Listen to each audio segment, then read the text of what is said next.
حبيت اتابع الطلبه اللي انا بديهم دروس، فعملت امتحانين، امتحان في الشهر الاولاني وامتحان في الشهر الثاني عشان اشوف هما بيتحسنوا ولا ما بيتحسنوش. وحبيت كده اخد طالب معين يعني كسامبل كده اشوف بس هو اتحسن ولا ما اتحسنش. فالطالب ده جايب في الشهر الاولاني 15 الدرجه من 20، فجايب 15 من 20. في الشهر الثاني جايب 17، ومع العلم ان المين او المتوسط اللي الطلبه اللي حواليه اللي جابوه كان في الشهر الاولاني 12، لكن في الشهر الثاني كان 14. وكمان الستاندرد ديفيشن البعد عن المين، معظم الناس كانت بعيده، او يعني الديفيشن عن المين، الديفيشن عن المتوسط كان معظم الطلبه 2، وكمان كانت الطلبه في الشهر الثاني كان 3. ولو انت حاسس ان في حاجه متلخبط فيها، مش فاهم يعني ايه مين او مش فاهم يعني ايه ستاندرد ديفيشن، فانا كنت عملت فيديو عن المين والستاندرد ديفيشن ووضحتهم في فيديو خاص هسيبه لك في الاي اللي فوق او في الديسكربشن تحت، ممكن تشوفه وترجع تشوف الفيديو ده. اللي عايز اعمله في الفيديو ده اشوف هو الطالب ده فعلا اتحسن ولا ما اتحسنش. وغالبا اول ما قلت الجمله دي هتقول لي ازاي في سلاك كده، هو في الشهر الاولاني جايب 15، في الشهر الثاني جايب 17، اتحسن وش يعني، ما انت شايف الدرجه.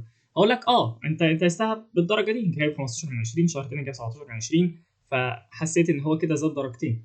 بس عايز اقول لك ان انت ما حطيتش احتماليات حاجات تانية كتير، زي مثلا افترض الامتحان الثاني كان اسهل من الامتحان الاول، او افترض مثلا الطلبه معظم الطلبه في الشهر الثاني جايبين درجات عاليه، فهو بالنسبه لهم ممكن يجيب درجه قليله. وممكن حاجات تانية كتير تكون دخلت في موضوع الدرجه، فمش لازم، مش معنى ان هو جايب درجه اعلى من الشهر الاولاني ده كده معناه انه اتحسن، لا، في حاجات تانية، في فاكتورز تانية ممكن احطها. وانا عامه هنا مش هقول كل الفاكتورز، الحقيقه انا هتكلم على فاكتور واحد بس، وهو انا عايز اعرف هو اكتر من المين او من الافريج بقد ايه ستاندرد ديفيشن. وكل ما كان البعد عن المين من فوق طبعا مش اقل، يعني يكون ده جايب درجه اعلى من المين، وفي نفس الوقت تبقى بعيد عن الستاندرد ديفيشن في الشهر بتاعها اكتر، كل ما كان ده معناه ان هو اتحسن. بالبلدي يا جماعه كل اللي انا عايز اقوله، عايز اعرف الولد ده جايب الدرجه الاولانيه في الشهر الاولاني زياده بقد ايه عن صحابه، وفي الشهر الثاني زياده بقد ايه عن صحابه، بس كده. طب انا هستعمل ايه؟ هستعمل حاجه كلنا عارفينها، حاجه اسمها زي سكور. ولو حد فاكر القانون، فببساطه القانون ان انا باخد بس درجه الطالب اللي هي الاكس وبماينس منها المين، يعني بشوف هو 15 وبعد كده المين او معظم الناس المتوسط اللي جايبين في الشهر الاولاني كان 12، فهعمل 15 ماينس 12، وبعد كده اشوف الكلام ده in terms of الستاندرد ديفيشن في الفتره دي، عايز اعرف الستاندرد ديفيشن ده قد ايه. هعمل كده في الشهرين، والزي اللي هيطلع اكبر هيبقى هو المفروض يعني يبقى وقت ما امتحن الامتحان ده كان احسن او كان شاطر اكتر وكان بيذاكر اكتر. فتعالوا نشوف واحده واحده، تعالوا نشوف الاولانيه الشهر الاولاني، نشوف الشهر الاولاني. فالزي بتاعت الشهر الاولاني هيبقى 15 minus 12 over 2، ده الستاندرد ديفيشن. لو جيت حسبت دي تبقى equals 15 minus 12 يعني 3 over 2، تقدر تقول ان هو جايب او بعيد يعني 1.5 above the mean. خلينا نكتب دي كده عشان تبقى واضحه، above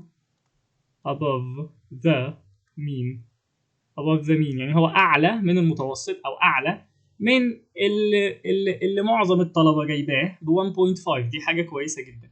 طب في الشهر الثاني تعالوا نشوف الشهر الثاني، الزي بتاع الشهر الثاني equals، واعمل خط عندنا هنا 17، دي الدرجه اللي هو جابها، ماينس المين اللي هو 14 divided 3 equals 17 minus ال 14 تاني 3 divided 3 equals 1.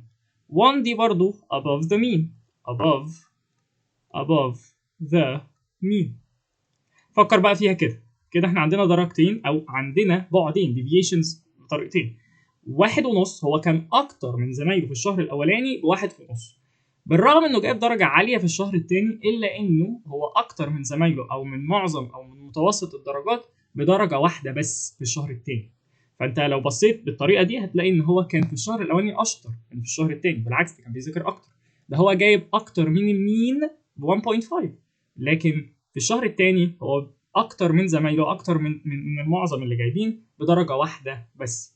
فالمره الجايه لما تبص على درجات الطلبه ما تشوفش الدرجه العاليه وتقول انه هو ده كده جايب اعلى، مش دايما بتتحسب كده يا جماعه. انا كده حطيت فاكتور واحد بس وقست بالنسبه لدرجات الناس اللي جايبين معايا اللي هو المين والستاندرد ديفيشن. وحبيت افهمك كمان فايده الزي سكور. الزي سكور مهم قوي، بيفهمك قد ايه احنا بعيد عن المين او الافريج اللي المفروض ان احنا نبقى عندها، هو قد ايه بعد، قد ايه هو طلع فوق، قد ايه هو جاب درجه اعلى من المين.